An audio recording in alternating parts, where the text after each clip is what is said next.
Good morning, grinders. Welcome to the DFS pregame show here on RotoGrinders. I'm Jordan Cooper, aka Blender Ed, Blender HD. If you want to follow me on Twitter. And it's Wednesday, October 26th. And we'll probably be talking about NBA. Why the hell not? Give me those thumbs. You know how much I like those in the morning. Hit the like button. It helps us out. It does something. It helps you win. It helps you win. It helps. It didn't help Norm Powell having a good game yesterday. What the hell happened there? Right? You get 3 turnovers and they benched him. Right. The highest owned player on the entire slate misses his entire second shift and only ends up with 10.5 points and busts a lot of my props. I lost on props yesterday. What in DFS lost on props, right? Because of Norm Powell. Because even though I had Norm Powell in all 3 of my lineups, I still made money, right? But not in the props. So give me those thumbs ups.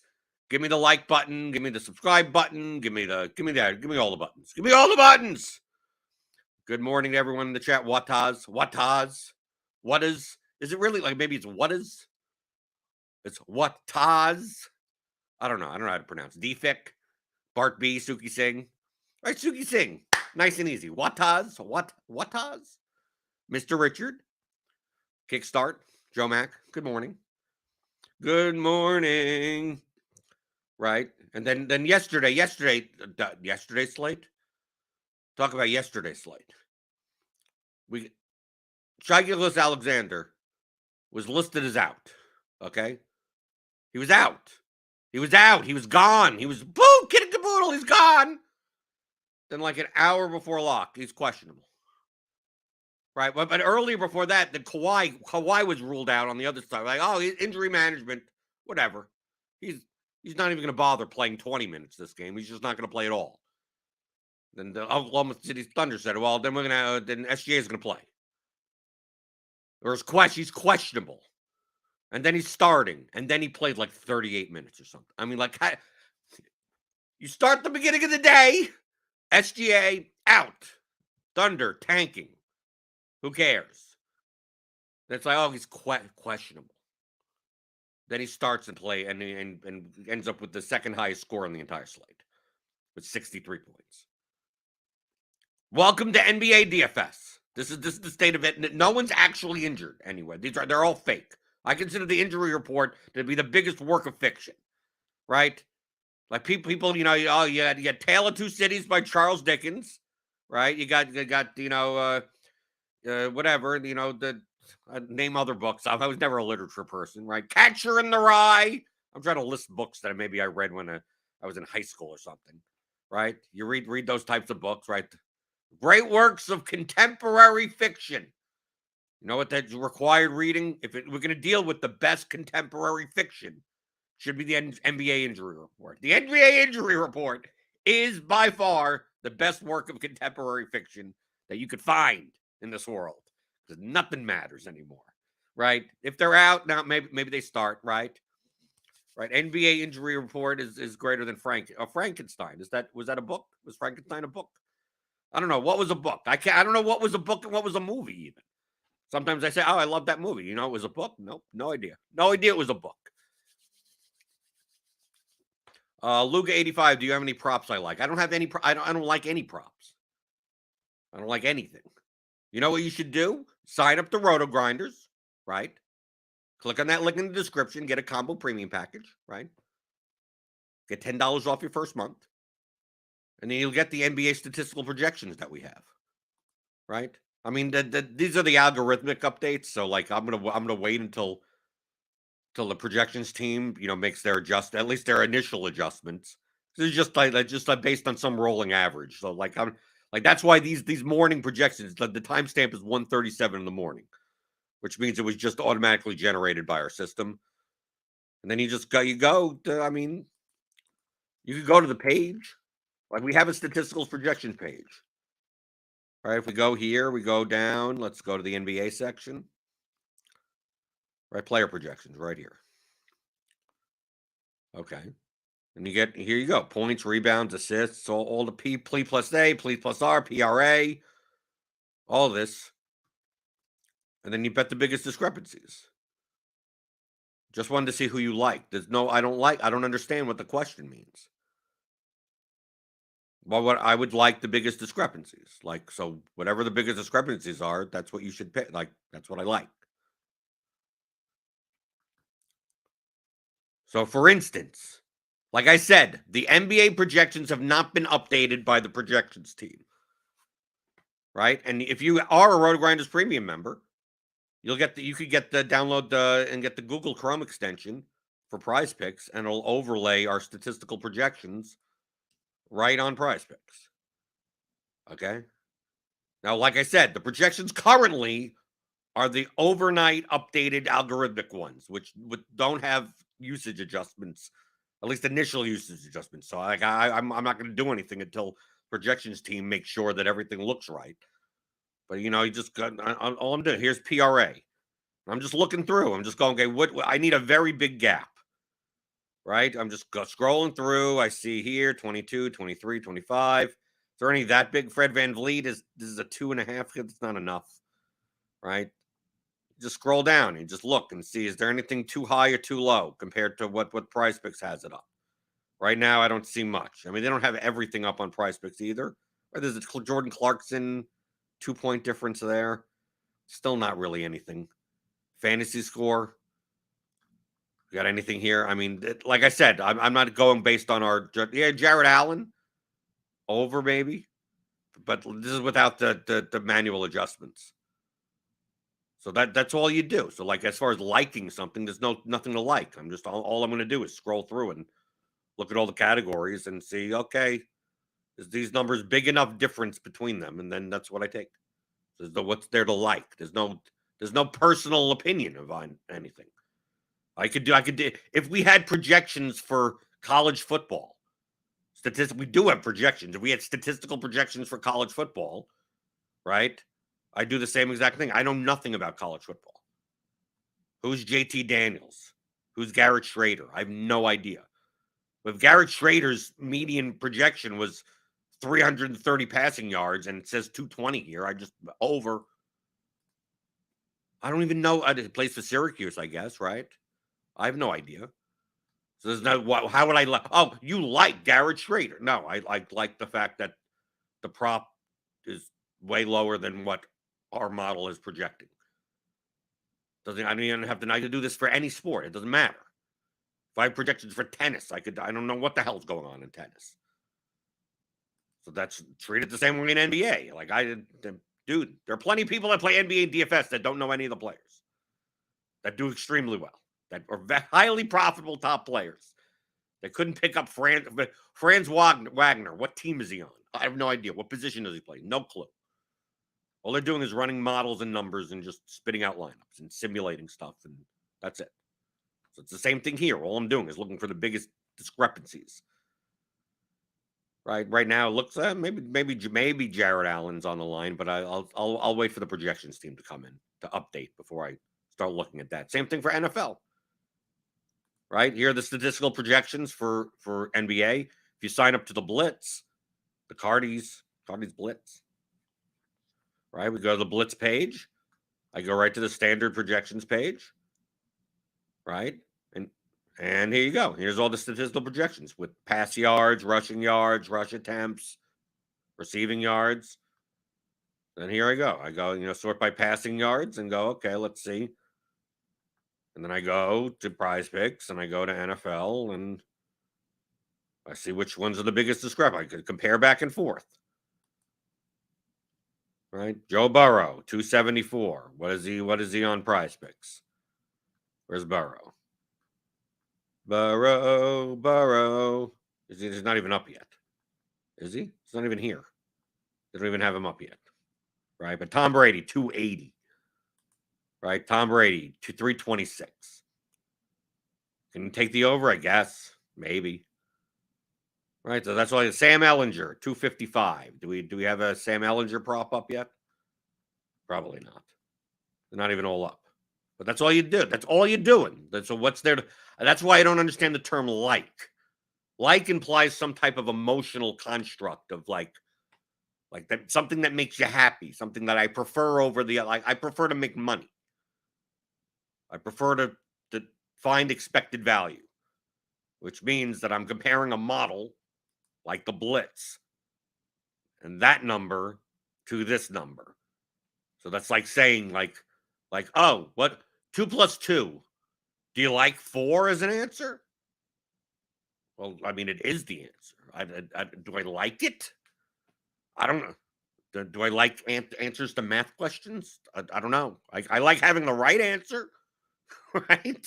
But as far as like what do I like? There's nothing to like. That's why we're like, what do you like? What is your favorite? Like those types of terms, like I don't. You shouldn't be thinking in those terms. What's your favorite? My favorite is the biggest discrepancy.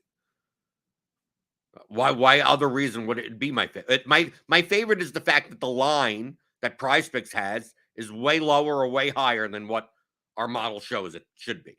Which means if our model is more accurate on average, I'm going to make money. So that would be my favorite. Right? So there's no opinion on players. I have no opinion on nothing. Someone asked me in the chat yesterday about last week on FanDuel. I played Dak Prescott in cash. What made you play Dak Prescott in cash? Like nothing. Me look at aggregate projected optimals and playing the top lineup. That's what got me to play Dak Prescott in cash. I didn't have to. And dude, anyone could have done it. I mean, look, I could have gotten someone off the street that's never watched football. And here's a table with a bunch of numbers. Here's a bunch of tables with a bunch of numbers. I want you to combine all the tables together with all the bunches of numbers. And then I want you to use a knapsack problem solver, right? To fit in the most amount of this column into this one line. Right? Which you could, I mean, it's a math problem. You could do in Excel, even.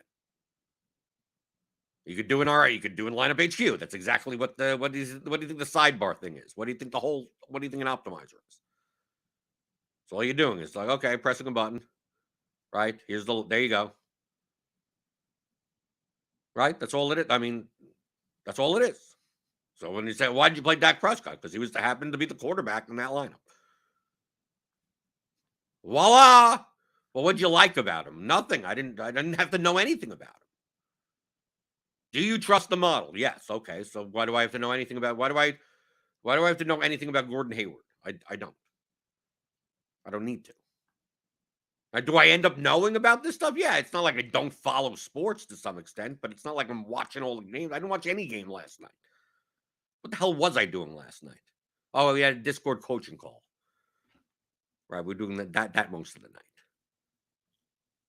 That's the worldview that you have to change. It's that, dude, you like watching the games and comparing things that are already in the model or already projected in. It's like you're doing work that's unnecessary. You're probably going to get things wrong more often than some just math. So if you trust the math, just build lineups based on the whole bunch of numbers that are here. There you go. You're done. Let's see. Sharif Khalil, is that a plugin where you could see the RotoGrinders projections on PrizePicks? Yes. You could get that from the Google Chrome extension store or whatever. And it'll just overlay the projections, statistical projections on PrizePicks. But of course, you have to sign in with the extension with your RotoGrinders account. If you don't have a RotoGrinders account and you're not a premium member, you'll download the extension and it won't do anything. Right? Because you'll get a little login. A little login box will come up over here. And you have to log in. And then if you log in and you're a premium member, then the overlay will happen. The same way that you're not going to be able to get to these Blitz projections with this page without being a Blitz subscriber. Right? I'm showing you this. I mean, but you can't just go just like you can't get our NBA statistical projection. You can't get the lineup HQ, what I'm showing right here. You can't get that unless you're a premium member. That's the whole point. You need these tools. And I've been a profitable DFS player for 7+, a little over 7 years. I was a RotoGrinder subscriber 3 years before I was even a host here. I was just a normal subscriber. Using the NBA projections. I mean, dude, using the same, all my NBA wins, I'm using these projections. I'm using lineup HQ. I'm not telling you things. I mean, sometimes I feel like I show things on this show, and people think that like I'm hiding something. Like, dude, like yesterday, for instance, I showed exactly what I was going to do with the 3-man and 5-man type of stuff, right? Exploiting the optimal lineup, right? We had with the, I mean, this is what I played 3 lineups yesterday. 1 lineup in like 3-mans, 5-mans, triple ups, and everything. Of course, some GPPs, little small field GPPs. And then played a second lineup that I played in quintuple ups, like 5x type contests, and a little bit bigger GPPs, and then a third lineup for a little bit larger field, 1,000 to 5,000 GPP, and then build lineups appropriately. So that first lineup, I'm building to beat triple ups by purposely deviating from common optimal lineups without sacrificing sacrificing as little projection as possible to be as different multiple player wise from that type of lineup. Okay? So yesterday, we see here this 277 lineup. This was literally the lineup that I was looking at. Like if I was to play a cash lineup yesterday, this was the aggregate optimal. Which means if you aggregate RotoGrinders projections as well as other sources, and you aggregate them equally, this would have been the top median optimal lineup. McCollum, Mann, Powell, Marshall, Ayton, Luka, Batum, Shai Gilgeous-Alexander. I had this line that this is the lineup that I didn't have, but this is the lineup that I'm comparing to. I'm looking at this lineup going, okay, I'm expecting much of the field to play this type of lineup. They're not playing Marshall, they're playing Murphy. They're not playing Batum. They're playing they're probably playing either Marshall or Murphy. I mean, there's other lineups down here also, right? Right. So here's a Murphy lineup, but look, it shares. Like here's one with Paul. This was number 2 actually. Like I saw this lineup as well. McCollum, Mann, Murphy, Batum, Ayton, Luka, Powell, Paul, and it leaves left 400 on the table. Right? And then there was let's see. What did Chedabisk have? Yeah, Isaiah Stewart, I guess, but I mean he wasn't going to be in most optimals. He was viable. Right? I'm taking a look down over here. McCollum, Mann, Marshall, Batum, Ayton, Luka. Yeah, Booker. That was a Booker lineup. It's a similar lineup, just with instead of SGA, you have Booker in there. Right? So all these people, I mean, take a look at the ownership. Right? If we take a look at McLovin. Look how many people. This was a 58-man triple up. That pays what? 16? There were 20 dupes of the same exact lineup. That's what it looks like. 20, 12 to 32. Look at the ownership. 62, 77, 53, 65, 77, 87, 91, 53. This is a triple up that only pays the top what? 16, 12? Something, whatever. What is a 62-man? 31 plays 9, so this is the top 18. Top 18. Dude, all these people couldn't even triple their money because there's 20 people that played the same lineup. And all I needed to do is beat that lineup. Now, in a head-to-head or a double up, if I beat that lineup, I just get paid double. So, why wouldn't I play the higher projected lineup? The lineup that I played projected for almost about 2 points lower and was a 3v3 off of this lineup. And that lineup is right up over here, right above it. Right? So I played McCollum, Mann, Powell, Luka, and Ayton. Shared those players, but the 3v3, instead of playing SGA, Batum and Murphy. I played Zubac, Covington, and Michael Bridges. And you can see by the ownership here, 15% Covington, 12% Zubac, 6.9% Bridges. Now, I didn't choose. I didn't go, like, let me be clear. I did not choose the players. I didn't say, well, I'm going to switch out this guy for that guy. I'm not doing that. All I'm doing is Xing out a popular player and then running the, and what's the next lineup? How many points am I giving up? And I want to give up the least amount of points. So like when I took Luka out of the lineup, for instance, I dropped like 6 points in projection just by getting rid of Luka. Like that's too much. If what player can I give up and not drop that much projection? It turns out it was Murphy or Marshall. I took out Marshall and I replaced it with the Murphy lineup, with that Paul lineup. And it dropped about like a half a point in projection. So I'm like, okay, I could do that. Then I took out Murphy and it dropped another only a half a point in projection. But if I took out Ayton, it dropped like 4 points in projection. If I took out Mann, it dropped 4 points. Like it dropped heavily. So it's like, how many people from this lineup, right? A very popular lineup or a style, I mean, similar types of players, can I get rid of and still not drop that far in projection and play against a field of lineups that look similar to this in triple ups and quintuple ups or 10Xs even, or 5-mans or very small, GPPs under 100 people? Because more people are going to have combinations that look like this. How could I was a 3v3 off. Now on a slate like tonight, it's possible I could be a 5v5 off. Spurs are going to be kind of chalky today with Vassell doubtful. So all I'm doing is looking at what the most popular lineups are probably going to be, and then Xing out players, seeing which ones can come out that give me less projection, but I'm not dropping off that much. So I want to maintain the highest projection. So that 3v3 between this and my lineup,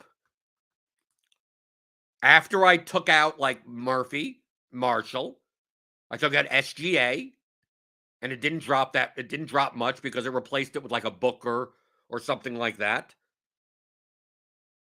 Once I started taking out players, it's like, okay, now I'm left with Zubac, Bridges, Covington. And then once I was like, okay, now what if I take out McCollum? It dropped like 3 points, 2 points. If I took Ayton and Luke, I couldn't take out. Powell, I couldn't take out. It would drop too much. Mann would drop too much. So then I tried McCollum, and McCollum dropped like another 2 points. And I'm like, do I have to be that different? And then once I dropped McCollum, it ended up giving me like Jonas Valanciunas at center or something like that. It's like, do I have to be that different? I think I'm fine. So like, there you go. There's the lineup.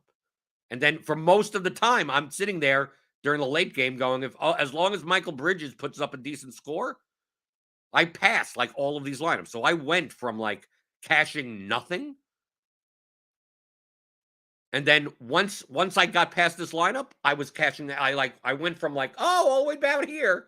But since so many people were having this 277 lineup, like I just went from like 18th, 19th place in a double in a triple up to like third on one basket. Like right that. It's like, okay, there you go. Triple my money, no problem. Give it to me. That's why if you're going to do something like, if you're going to exploit these types of lineups, you want to get paid for them because you're purposely playing a lower projected lineup. You don't want to purposely play a lower projected lineup in a head-to-head. Right? And I was playing I played some 3-mans. I could probably find some 3-mans where my 2 opponents were playing that exact lineup. They literally duped themselves. Like I could be a 1v1 off and be the most profitable lineup in that contest. So even in 5-mans, I played some 5-mans where 3 out of 4 of my opponents played the same exact lineup. Like that's the best of all worlds. right? And or sometimes I'd end up playing like a 5-man. 2 people had the same lineup, and then like 2 other people had lineups that were worse than mine. So they weren't they weren't even playing they were playing something that we were projecting even less than mine. So I was 2 points off the optimal. Their lineups were like 6 points on. So I'm like, I'm fine with that also. 2 people duping, and then 2 other people that have a worse lineup than me. Okay, great, give it to me. So that's what this is what I'm focusing on for NBA season, especially with the predominance in those types of contests for people to play their one singular lineup in all of them. What you should be doing is playing a lineup in double ups and head to heads, and then a different lineup in triple ups, and then a different lineup in quintuple ups, and so be it, out from there. But a lot of times you're playing against players that are playing much higher volume that don't care. Yeah, they lose. Okay, they lose a $50 3-man to me, but they're winning 3-mans against some rando people that take their games. They don't want to put in the work to have 3 different lineups. Some people do, but that's what I'm going to do, right? Instead of spending my time making 150 lineups and then having to swap things like 74 times throughout the night, I'm going to focus on 3 or 4 lineups a night. And you have here's my triple up lineup, here's my quintuple up lineup, here's my smaller field GPP lineup, here's a larger field GPP lineup. I got 4 lineups, I'm gone. Right? If I need to swap, whatever, do I have to play 1% owned guys? Do I have to? No. All I have to be is just a little bit different. And let me take advantage of all of the duplication, the combinatorial duplication that are in so many people's lineups. DFIC asks, for max 1 NBA groups like Giannis and Portis, do you have a saved list that you build off of, or do you work through them every slate? I work through them every slate, but obviously if I'm doing I would if I was building a ton of lineups, yes. But with me building 3 or 4 lineups, I typically don't even have to make groups anymore. I could just manually, I'm running 20 lineups and choosing one. So if I see one that has Giannis and Portis in it, I just say don't pick that one. Instead of making all the groups, so it avoids that, because I'm not building a portfolio anymore. But I would, yes, for when I was building 50 lineups, 60 lineups, building 300, and building 900, and then curtailing it down. Yes, I would typically go through the groups every slate. I would just go through game by game. Typically, that's what I would be doing at 5:30, 6 o'clock before I really decided on anything. Right, as we're waiting on some late news or something, and just go through game by game. It's what's the max amount of players I should play from this team? Should I be playing these 2 players together, and just kind of making the groups like that? That's what I would do. But you can save those groups. If you wanted to, you can do that in lineup HQ. Andrew Fettley, if Marshall had smashed, okay, this is an interesting question. If Marshall had smashed and Covington didn't, would you have swapped off Ayton knowing the train had him? Possibly, but I also know that the train doesn't have Bridges. So it would really depend on the difference between how good Batum and Murphy did. It would really matter on how much better one did over the other. Obviously, Zubac smashed, so I didn't care. That's what it really came down to. It really didn't come down to Covington doing better than Marshall. The fact that Zubac put up 45 points for 5,900. If Zubac didn't smash, I wouldn't have. I only beat that lineup by 5 and 5.5 points.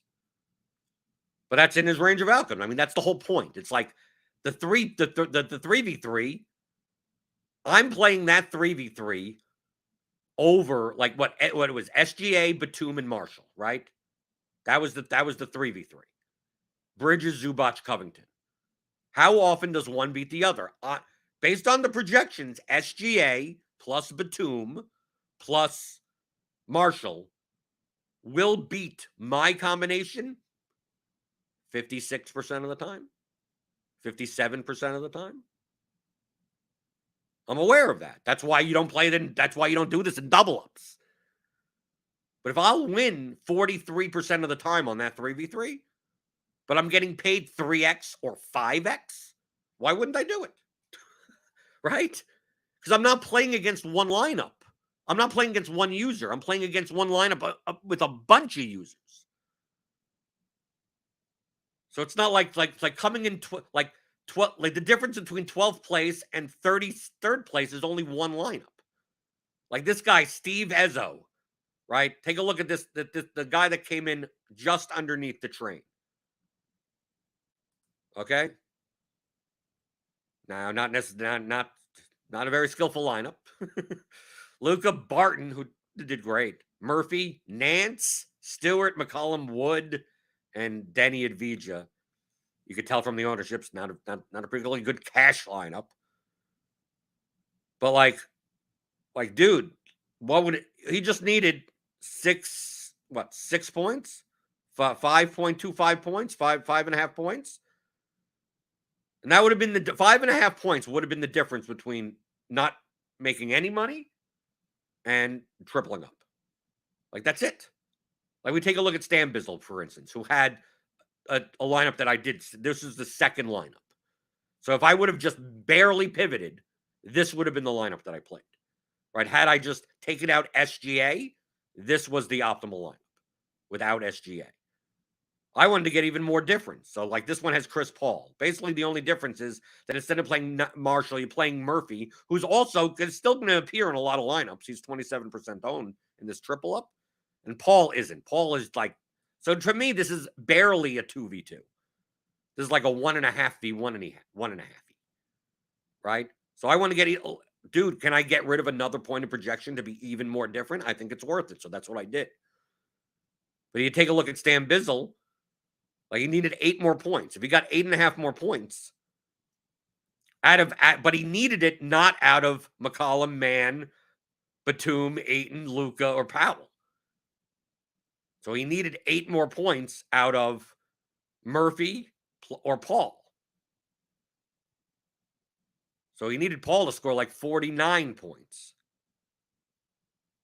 But like, what the key is, because he's only a 2v2, the 8 points coming out of all the Ayton didn't matter because the 277 lineup has that guy.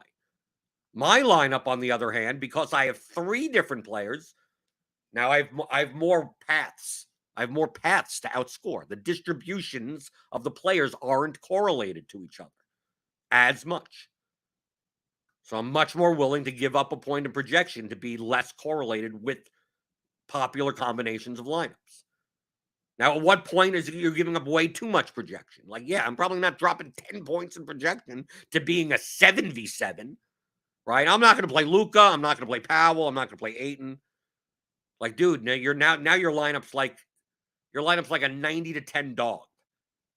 Like, can you play that in large field GPPs? Sure, yeah, because you get paid $100,000 to come in first place. You're going to play that in quintuple ups? You're only getting 5x. Yet you're like an 8-1 dog against that type of lineup. So you're not getting paid well enough to lose that much in projection. I mean, these are fundamental concepts of DFS. I mean, this is what GPP play is in general. If you're going to play a median optimal, go play double ups and head-to-heads.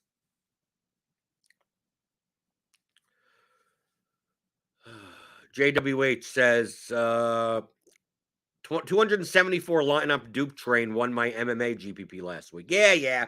The fucking dupe. Yeah, it was a big dupe because we only had 2 dogs that won, and Bilal Muhammad was 8,000, so it's barely a dog. No, you got O'Malley and Dariush won with low scores. Yeah, it was not a very good slate. When typically the more dogs that win, the more likely that there's going to be less duplication for winners. Once like all the favorites win and all the chalk scores the highest, like, yeah, you're going to get a lot of dupes. What is our median projection for the dupe train size of the winning lineup in this week's 10-fight slate, which inevitably will end up being a 9-fight slate? I have no idea. I don't care. MMA, I don't care about median projection. So, median projection to me doesn't even... These are not normal distributions. So in sports that don't have normal distributions, I don't care. I could care less. Couldn't care less about the median. No one scores the median, right? It's very bimodal. The 2-hump type of distribution. So one guy's median is 64.8 and this guy's median is 66.2. There's a 2-point difference in what is one guy's going to get knocked out and one guy's going to just score 100 points with the submission win. I mean, like the 2 points in the middle, who cares? I care more about what's the probability of this fighter scoring 100 fantasy points. That matters more to me than the median. Some guys median, dude, I play guys with very low medians. You go, wow, this guy has a 6-point lower median projection than this other guy. Why'd you play him more? It's like, yeah, because he's plus 165 to end inside the distance. The problem is that if he doesn't win in the first round, he pretty much gets knocked out himself.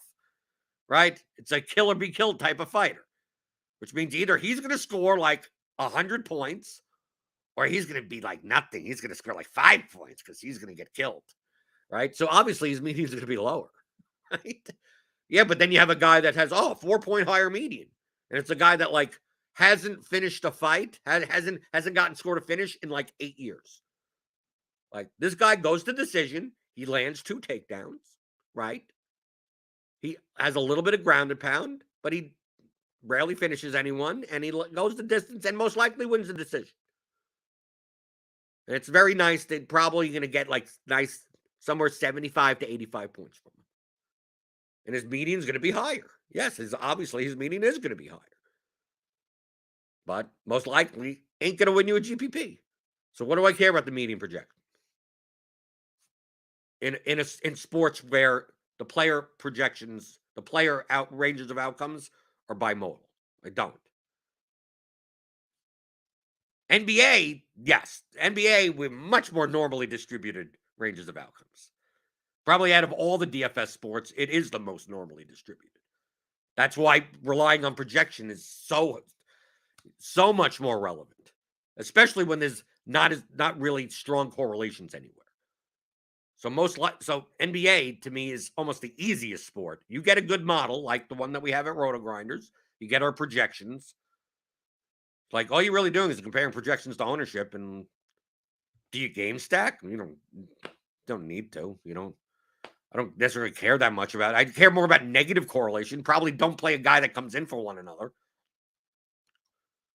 But other than that, then that's all you're doing. And you're probably not playing lineups that are 30 points lower projected. But you could probably find on a 10-game slate tonight, like, dude, you could play hundreds, thousands of lineups that are perfectly fine. That aren't the top optimal, but aren't like the lowest projected. And there's tons of combinations. Build those combinations, build those plus EV lineups, get the ownership right, and then just do that every day and wait for some money. Wait for the bank. But NBA, I have what, four first place large field finishes. It's my best sport. I say I consider soccer my best sport, but from a financial standpoint and a results standpoint, NBA is my best sport. And it's the sport I least like watching.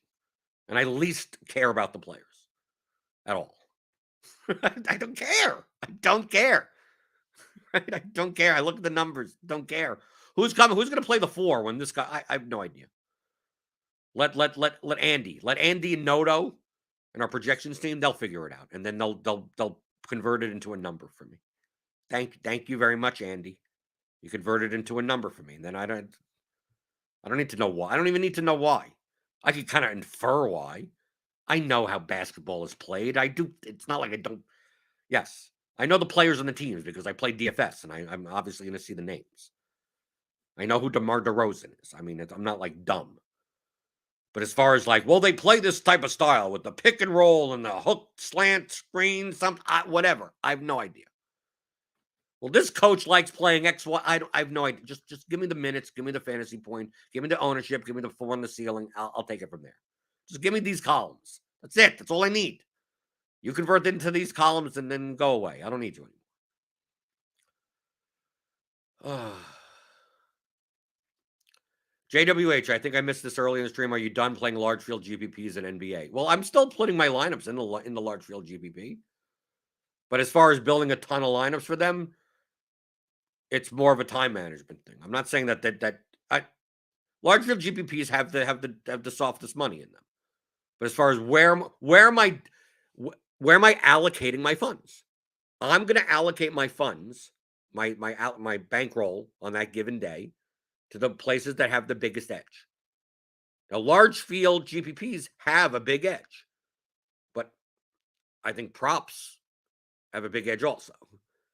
And props don't involve me having to swap out. Like, look, having to check late swaps at 7:30, 8 o'clock, 9 o'clock, 10 o'clock. Like, I don't have to worry about any of that. I'm going to put in props probably, 1, 2 in the afternoon, once projections update. Whole bunch of props in. So, like, that's the money that I would be playing in the large field GPPs. Right? Instead of playing 50 lineups, 70 lineups, 85 lineups, whatever it is. Where I've, my ROI on prize picks is like 11, 12% currently. Like, that beats cash games, right? So it's like, from a time management perspective, I'd rather put my money towards the props. And then with the DFS perspective, from a time management issue of maybe if I only play 3 or 4 lineups, then I don't have to try to swap 100 lineups. If something happens, I could do this. I could do it. I could be on my phone and be like, Carl Anthony Towns is out. What does that mean? Let me wait for the projections to update. And once they do, I could look right on my phone and go, okay, I'm going to switch out this guy for this guy and that guy for that guy. Or I could just come back to my computer and just press, I have my lineup saved, right? My 4 lineups saved. And I just go and I find the lineup. I plug it into the sidebar optimizer. I lock in the guys that are already in, and then I just run it again and go, okay, what's the better lineup now? Much easier. The amount of time that you put in.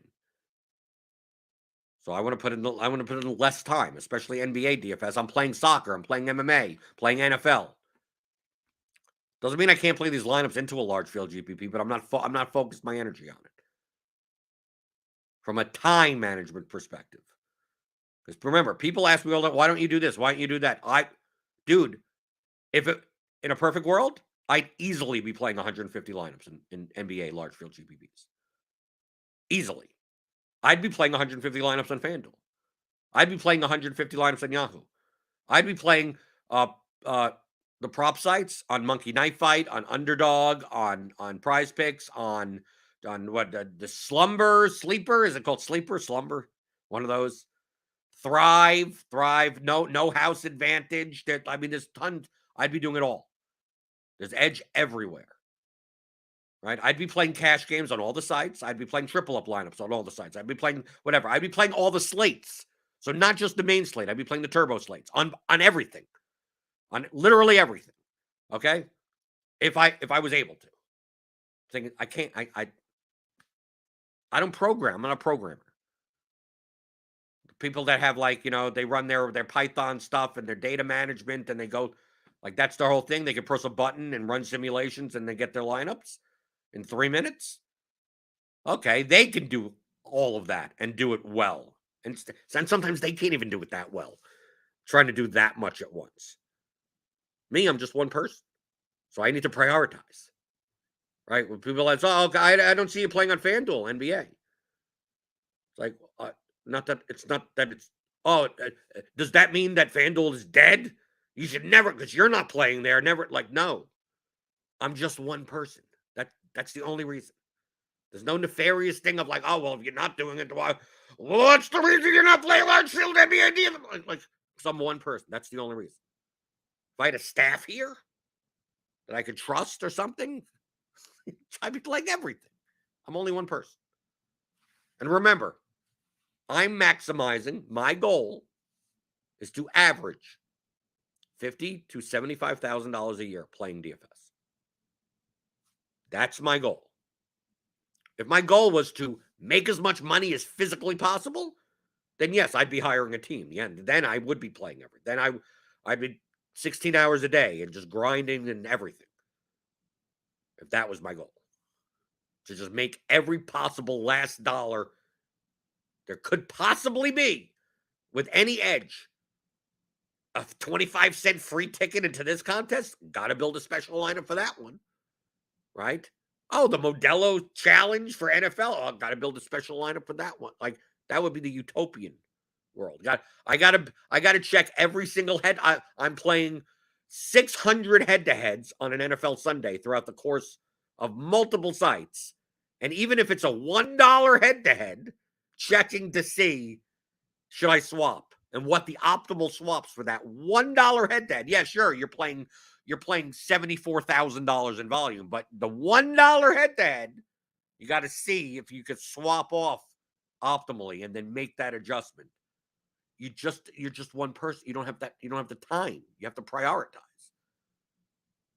Can't do the optimal thing all the time for everything. It's like, do I spend the time figuring out what the proper late swap is in this $1 head-to-head or in the $5,000 head-to-head? Probably the $5,000 head-to-head. And then someone that's playing you in the $1 head-to-head DMs you and goes, I thought you say you should swap out of this or whatever. It's like, I'm not paying attention. Right? I didn't get all the way down there. Sure, in a perfect world, I would have. Yes, you're absolutely right. But I'm only one person. You got to prioritize. You can't just have like maximum EV all the time and there's nothing.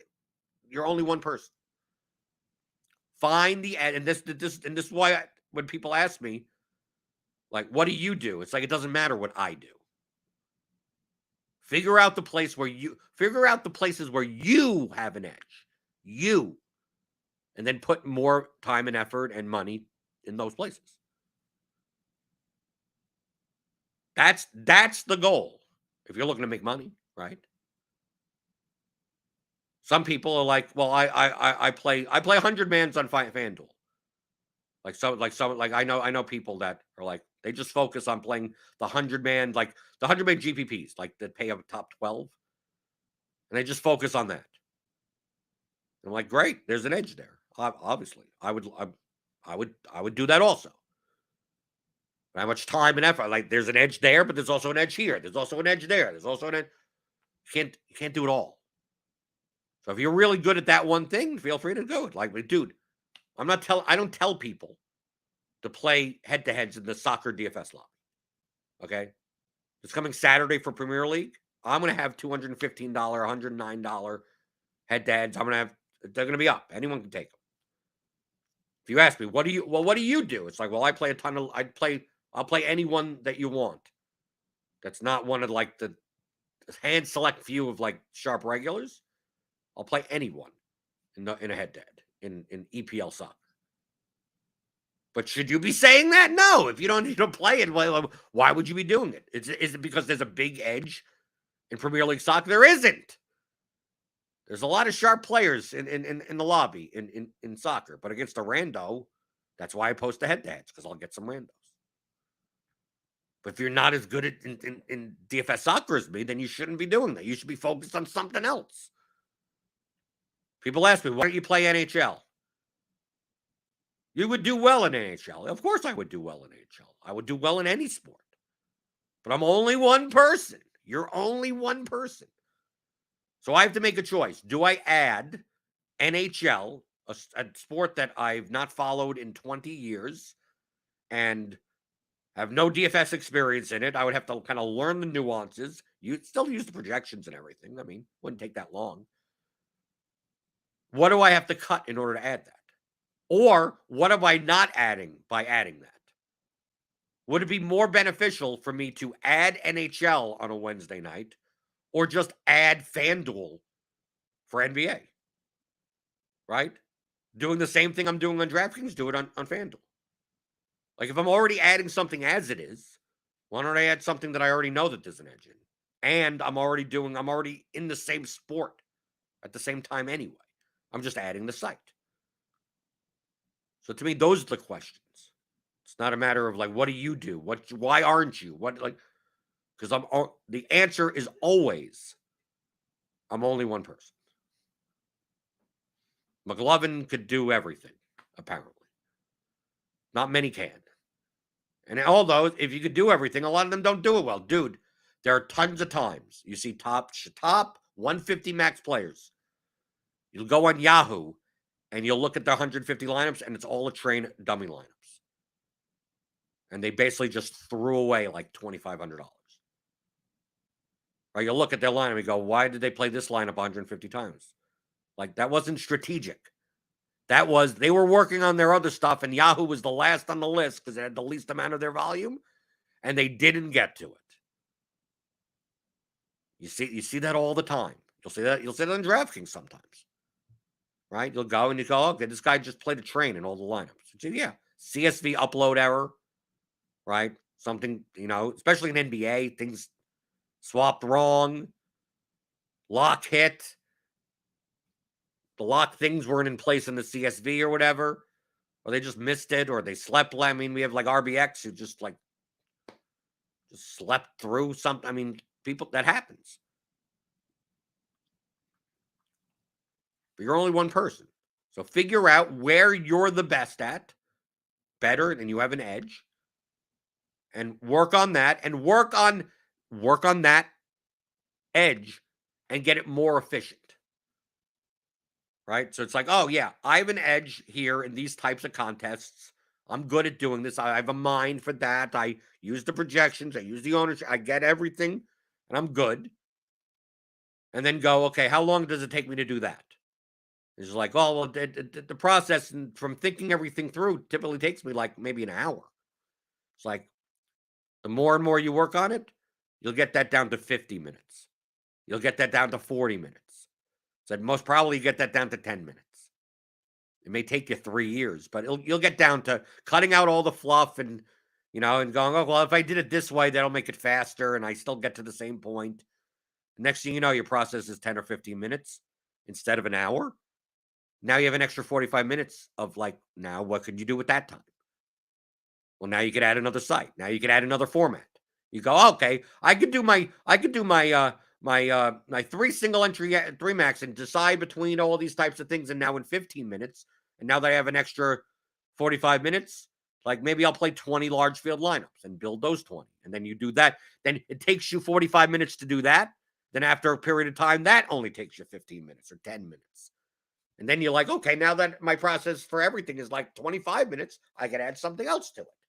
Right? Just keep on adding. You keep on getting more efficient, condensing the amount of time it takes you to build plus EV lineups, and then you add other stuff to it. Right? And you go, okay, now if I could do that, maybe I add another site. Maybe I add another format. Maybe I add more lineups. Oh, I was normally playing 20 max. Well, maybe I play 50 now. Or some people are like, instead of expanding that way, there's just like, maybe I'll just play hockey on that night also. I'll add another sport. Or I'll play the late slate also. Or I'll play, I can play show, like it's a Thursday night. And it's like, well, you have NBA lock, you also have NFL showdown. It's like, well, once I get more efficient, I could do both. To me, that's what you should be thinking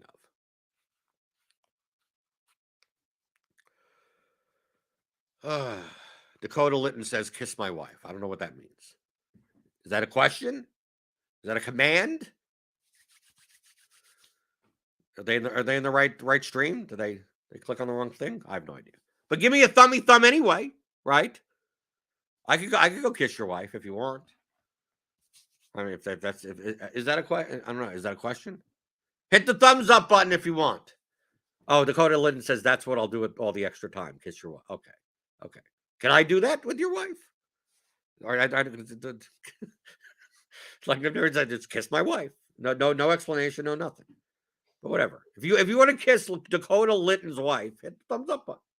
I don't know what she looks like. Who knows? Hit the thumbs up button. Hit the notification bell to know when we go live. We got the NBA Grinders live later today for a big 10-game slate tonight. Crunch Time follows that on the same stream. It's brought to you all season for free by FanDuel. And yeah, and if you want more, like I talk about time management in the Theory of Daily Fantasy Sports, right? The fundamentals masterclass as well as the advanced course. You'll also get the Excel tools that I do use.